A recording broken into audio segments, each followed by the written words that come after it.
Good morning, everybody. I'm Crissi Kolb. I'm with CASA for Kids, and I'm getting over a cold. So if I cough or have to pause myself, I do apologize. But we'll get through it today. I have a lot of really cool stuff to share about you.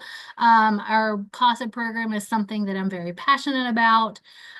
So I'm with CASA for Kids, and our program specifically covers Mon, Preston, and Tucker counties.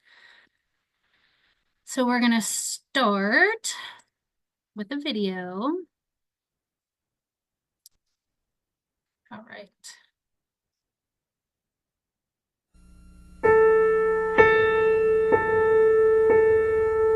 My name is Alonzo Portlock, and I'm 3 years old, and I'm sitting on the front steps. My brother and I were waiting for my mother to come out and take us to the beach. So our mother's inside the house doing what she normally does. You know, she's probably getting high, but we're waiting for her on the steps. And all of a sudden, this woman comes out of the house and just stabs me in the back 4 times. After that, I don't remember anything. You know, I just blacked out. I'm 8 years old. My mother's still using the drugs and everything. And then all of a sudden, out of nowhere, she decides, I don't want to be a mother anymore. Because now it's like, now what? Now what do we do? 30 minutes later, I'm in the system. I'm institutionalized now. That was real tough for me.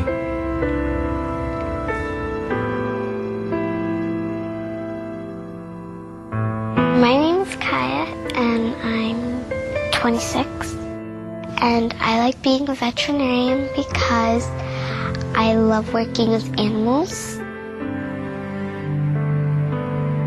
Getting their shots and making sure they're okay and they're not sick and giving them back to their owners.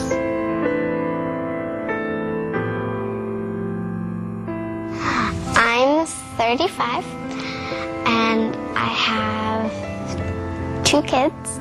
We like to go skiing and race each other down the hill, and we're happy and then we do it again.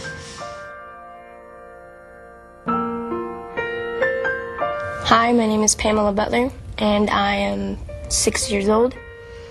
We've been traveling in the car for quite some time now, and it's cold. And tonight we'll be sleeping in the back of a U-Haul, and we don't have any blankets. And I don't know when we'll eat. Now I'm 7 years old. My mom just woke me up. She's yelling and running around and grabbing all of our stuff and grabbing my sister and myself. All my mom kept saying was, the cops are coming, the cops are coming. We ran outside, and she told me to hide under one of the cars. So I crawled underneath one of the cars in the parking lot, and I heard the cops come and the sirens and yelling, and they're grabbing my mom and arresting her and my stepfather. And they've got my sister, and everyone's yelling, and then the cop, crawls under and grabs me out and puts me in the back of a police car, and I watched as my mom faded away. Being a police officer is kind of a good job to the world because you can save lives. I'm 25 years old, my name is Scott Williams, and I'm a police officer. My name is Jonathan Williams. I am 38 years old, and I like to preach. I like talking people out of violence or bullying, and that's why I like being a preacher. The happiest moment in my life is right now.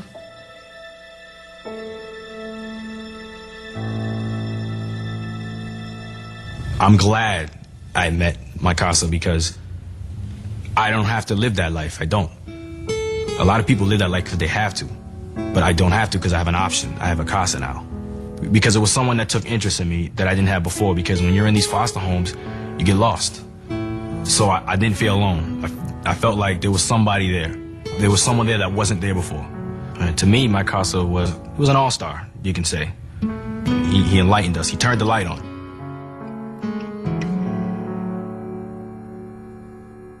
Home is where you come from. Where you come from is where you don't want to leave. It feels kind of wonderful because I got my guardian ad litem next to my side and my family next to my side. It feels kind of wonderful. It makes me feel like I have people who care for me. And now I'm back home. I'm just like, I'm happy.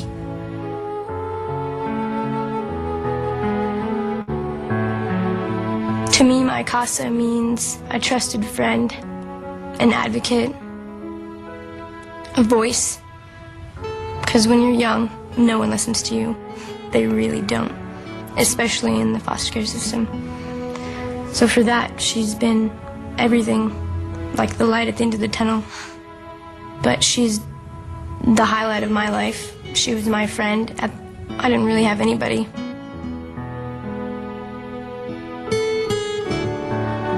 My nickname is Laffy Taffy because when I hear something funny, I laugh a lot.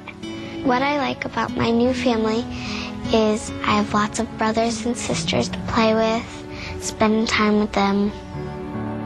So it makes me feel really good to have brothers and sisters who can look out for me. If I could tell my new mom one thing, I'd probably tell her that I love her and she's a great mom.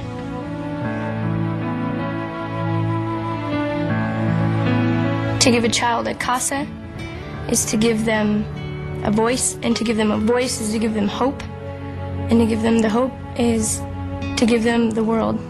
And I believe that with all my heart. I don't know what I'd do without my CASA.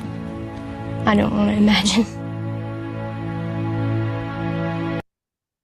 You would think after probably seeing this hundreds of times, it still wouldn't get me, but it does. But at the root and at the heart of what we do, our main goal is genuinely making a difference in the children's lives that we serve. So what is a CASA? So whenever I'm asked, what do you do? I'm like, I work for CASA for Kids, and they're like, oh, do you build houses for kids, or are you the pizza place on High Street that sells pizza to kids? And I'm like, although both are great, no, that's not what we do. CASA actually stands for Court Appointed Special Advocates. And in our mission and our purpose, it's to advocate for the best interest of abused and neglected kids, both in and out of court. And we'll kind of get into it a little bit later, what exactly that looks like. But we were established to provide a voice for children in foster care. And back in the 1970s, Judge Sukup, he was actually presiding over a court hearing, and he was kind of looking out at everyone. And he's like, there's nobody here in this courtroom that specifically speaks to the best interest of the children and providing them a voice. So he kind of called up a few people, invited just a handful of people to the courthouse for lunch, and ended up having 50 or so, I think it might have been more, 50 people that showed up. And that's kind of how the CASA program started. And here we are. Our program is celebrating our 31st year this year. So why is CASA important?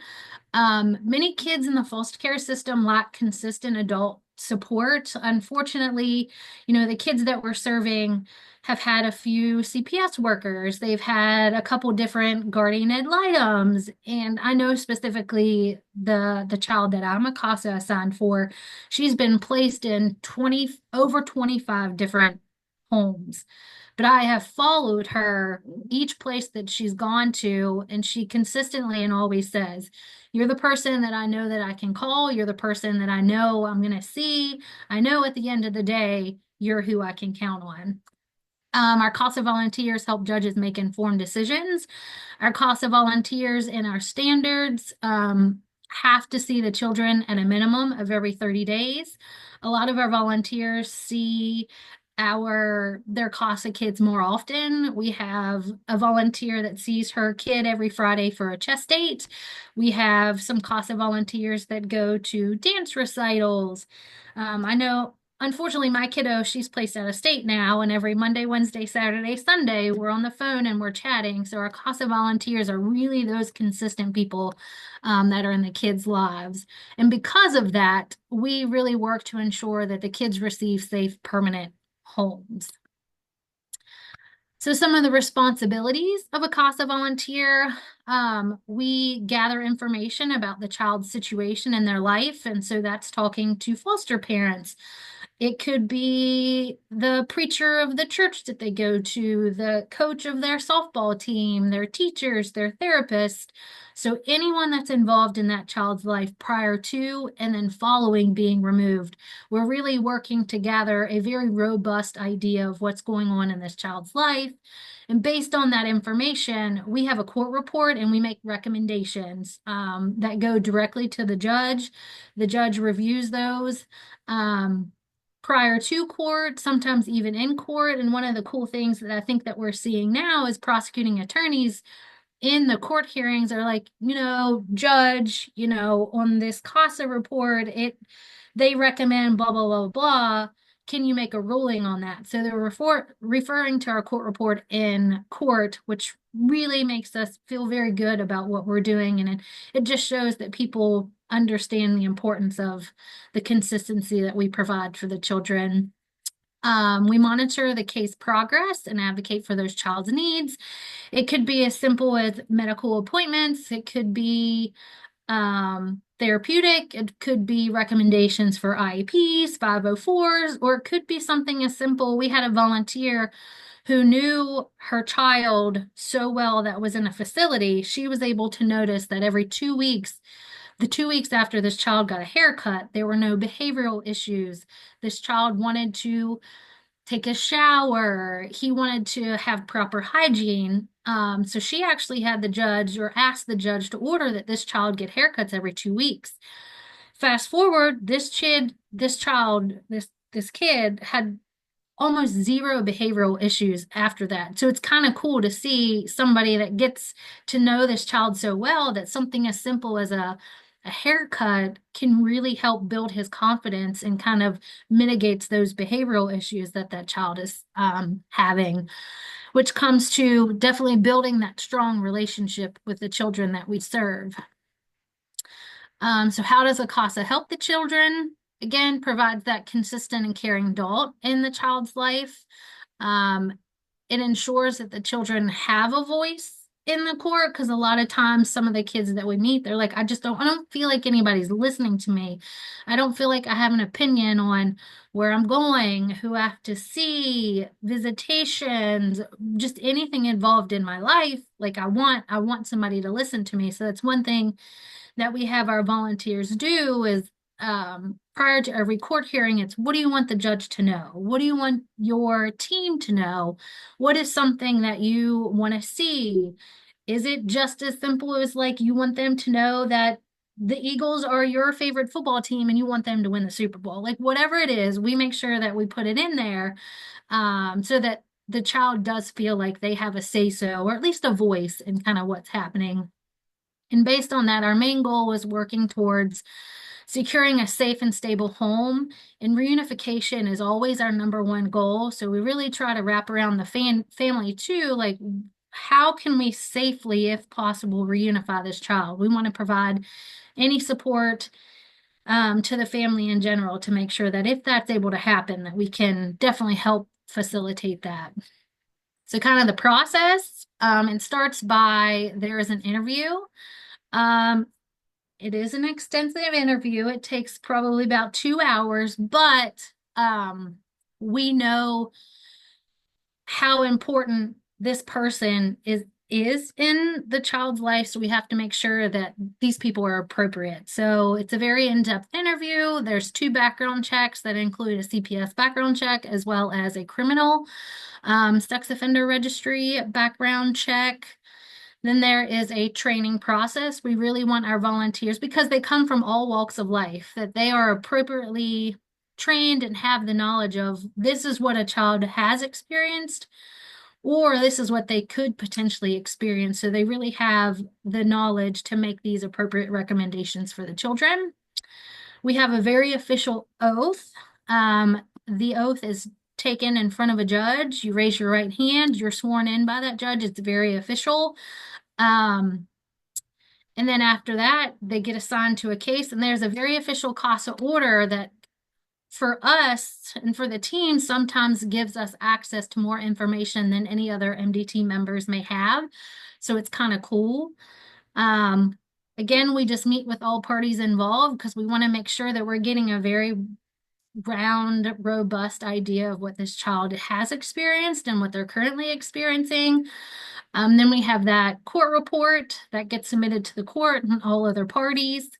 And then our volunteer monitors the case until the end. I've been with my CASA kid for 5 years.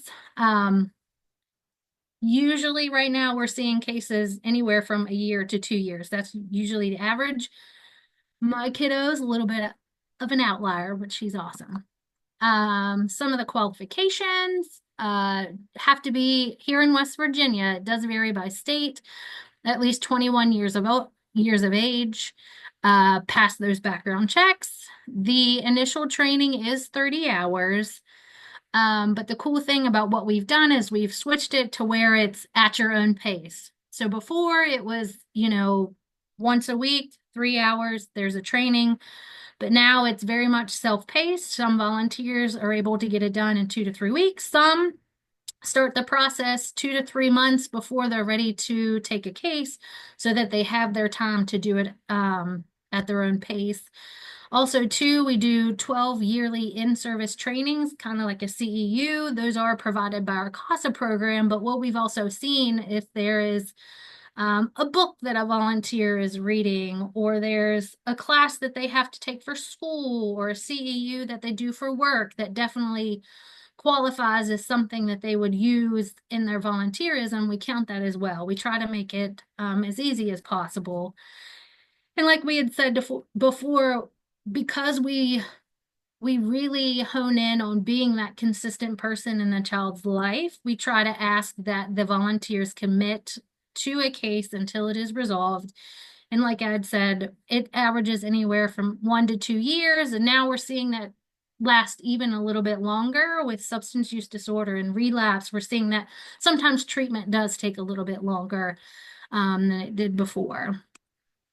So some of the impact of CASA volunteers, we do have Fairmont State just finished up a study about the effectiveness of CASA here in the state.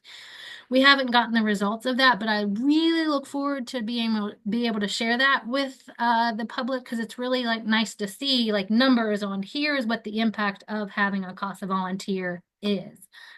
But because we are so involved, it does lead to better court decisions. Children with CASA volunteers are more likely to find safe permanent homes. So specifically for our program, we serve over 250 children annually, and that's with various different services, different programs that we have. But in terms of CASA volunteers assigned to a child, we serve about 160 children per year.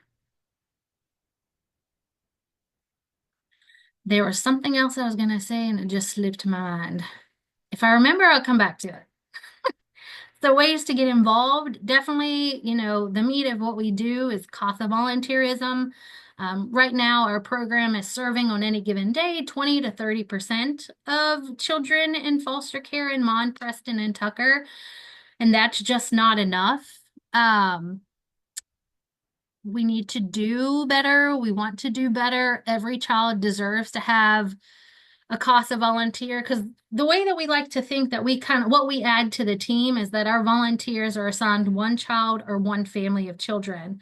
So they have the ability to really devote the time that these cases deserve, because unfortunately in West Virginia, I think all of us know, it's a very overwhelmed system right now. So we like that we have the ability to really do that individualized care, that individualized service. And I remembered what I was going to say on the last slide, is we just recently did a study and we ran some numbers. And so children who are served by CASA volunteers versus children who are not average anywhere from 3 to 5 months less time in foster care. So that's less money the state has to spend, less time a child has to remain outside of permanency. So I think that does just kind of go to show a little bit of, the impact of what we do. We are fully self-supporting. We rely on the community. We rely on our grant funders to really sustain us and keep us going. So donating is always helpful as well, but even just, spreading awareness, sharing our posts, liking our post in your communities, helps as well. And our handle is always CASA for Kids _ MPC. And then that's all I have for you all. Any questions?